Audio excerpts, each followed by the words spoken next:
Hello everyone, আপনাদের সাথে share করলাম একটা বড় ব্লগস। এটা আমার বাড়িতে এন্ট্রান্সের পথে প্রচুর ভগবান আছেন, অর্থাৎ গন্নু আছেন। গন্নুরা নৃত্য করছেন, কেউ নাচছেন, কেউ গান করছেন, কেউ আনন্দ করছেন। একটা ভীষণ বড় মালা, একতলা হবে, মানে একতলার মতো মানে সাইজ হবে মালাটার। সেই মালাটা আমি ভগবানকে অফার করেছিলাম এবং এটা ছিল হোলির ঠিক পরের দিন। ভগবানকে আমি একটু অন্যরকমভাবে সাজিয়েছিলাম। প্রত্যেকবার চেষ্টা করি, কারণ এইসব করেও কিন্তু আমাকে অফিসটা সামলাতে হয়, এইসব করেও কিন্তু আমাকে ক্রাফট ইন্ডিয়া করতে হয়, এইসব করেও কিন্তু আমাকে মানে কি বলবো আমার ঘর সংসারটাও পালন করতে হয়। এবং অনেকেও কমেন্টস পাস করে, চিরঞ্জিত কি অ্যাকচুয়ালি সারাদিনই ঠাকুর নিয়ে পড়ে থাকে? চিরঞ্জিত অ্যাকচুয়ালি কি সারাদিন কি মানে ঠাকুর নিয়ে কি শুয়ে থাকে? অনেকে তাই বলে, ঠাকুর নিয়ে শুয়ে থাকে। অনেকের কথা আমি শুনেছি, বাট আমি মানে সত্যি না তাদের ওপরে মানে হাসবো না কাঁদবো না কিছু বলবো, আমি সত্যি কোনো ভাষা খুঁজে পাই না। মানে কি বলবো, মানে জীবন যে দিয়েছেন তাকে নিয়ে আপনারা ভাববেন না, আপনারা কাকে নিয়ে ভাববেন? ফার্স্ট অফ অল আমি বলছি, সে যদি কেউ বলে থাকে, আমার মনে হয় এটা ভীষণই খারাপ। আর আমি মনে করি খারাপের মানুষের সাথে কিছু বলতেই যাবেন না। তাকে ভালো করার দায়িত্ব আপনি নিতে পারবেন না, ঠিক আছে? আপনি ভগবানের কাছে প্রে করবেন সেই মানুষটা যেন ভালো হয়ে যায়, ঠিক আছে? আমি একটাই কথা বলবো, আনাড়ি লোকের সাথে কথা বলবেন না, আনাড়ি জায়গায় ফাঁসবেন না, কারণ আপনি যথেষ্ট শিক্ষিত। এখন সবাই শিক্ষিত, আমি যেটা মনে করি।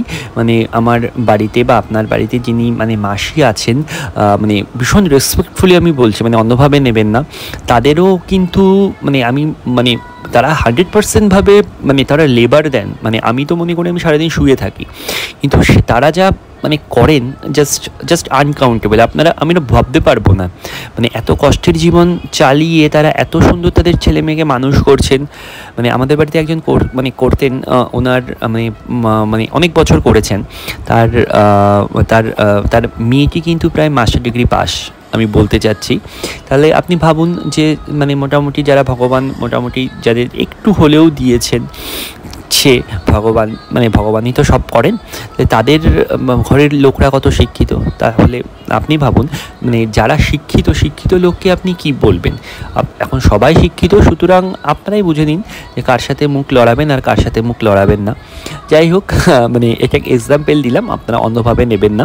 যেহেতু কথার মাঝখানে বা আপনাদের সাথে অনেক বড় ব্লগসটা শেয়ার করছি, কিছু তো বলতে হবে, কারণ কথা না বললে ব্লগস আপনারা কি খালি দেখবেন? কারণ এখানে আমি মিউজিকও আপনাদের সাথে অ্যাড করে দিতে পারছিলাম না, কারণ মিউজিক যখন অ্যাড করছি তখন না প্রচুর মানে হয়ে যাচ্ছে, ওটাকে কী বলে না, যাই হোক, প্রচুর প্রোটোকলে পড়ে যাচ্ছে, তাতে কিন্তু আমার ভিডিওগুলো ব্যান্ড হয়ে যাচ্ছে। এবং মানে অনেক ভিউয়ার্স মানে অনেকগুলো ভিডিওতে প্রচুর ভিউয়ার্স হয়েছিল, বাট দেখছি কিছুক্ষণ পরে না ওই ভিউয়ার্সগুলো ক্যান্সেল হয়ে গেছে, মানে কোনো একটা প্রোটোকলসে মানে পড়ে গেছে ইউটিউবে, তাতে কী বলতো ব্যান্ড হয়ে যাচ্ছে ভিডিওগুলো। যাই হোক, তার জন্যই বললাম, কিছু মনে করবেন না। তার জন্য আমি মনে করি এটা আমাদের হোলির পরের দিন আমি ভগবানকে অফার দেওয়ার চেষ্টা করেছি। খুব সামান্য জিনিস দিয়ে অফার দিয়েছি, দেখতে পারবেন। আমি গোলাপের সাজিয়েছি, লালে আমি সাজিয়েছিলাম, লালভাবে সাজিয়েছিলাম। সেদিন হোলি বা ফুল দিয়ে বরসাত করা হয়নি, সেদিন জাস্ট মানে প্রচুর ভগবানের কাছে প্রে করা হয়েছে যেন সবাই ভালো থাকে, সবাই সুস্থ থাকে, এবং সবাই যেন প্রচুরভাবে তাদের প্রচুর ভালো কাজ যেন করতে পারে। যাই হোক, আপনারা ভিডিওটা এনজয় করুন। এবং মানে প্রচুর কাজ করার পরেও কিন্তু ভগবানকে অফার দেওয়ার পরে আমি বেরিয়েছিলাম, কারণ হনুমানজিকে পুজো দেওয়ার ছিল। হনুমানজিকে দর্শন করুন, আপনাদের দিন মঙ্গল যাবে। এবং অবশ্যই কিন্তু হরে কৃষ্ণ তো বলবেন, এবং তার সাথে কিন্তু হোম হনুমতে নমো বলুন। এবং অবশ্যই কিন্তু ভগবান আপনাদের সবার কামনা পূরণ করবেন, সবাইকে ভালো রাখবেন, এবং আশা করি আপনারা একদিন ঠিক আপনাদের গন্তব্যে পৌঁছাতে পারবেন। হরে কৃষ্ণ। এবং যাওয়ার আগে সবাইকে বলি, হরে কৃষ্ণ কৃষ্ণ কৃষ্ণ হরে হরে, হরে রাম রাম রাম রাম রাম হরে হরে, হরে কৃষ্ণ। ব্লগসটি ভালো লাগলে কিন্তু অবশ্যই কিন্তু যাওয়ার আগে কমেন্টস করবেন, এবং ভালো যদি লাগে অবশ্যই কিন্তু চ্যানেলটিকে সাবস্ক্রাইব করবেন, এবং ছোটো ভাইটির পাশে থাকবেন। দেখতে থাকুন পুরো ব্লগসটি।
চুপ চুপ চুপ।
ওখান থেকে বাজাও তুমি, ওখান থেকে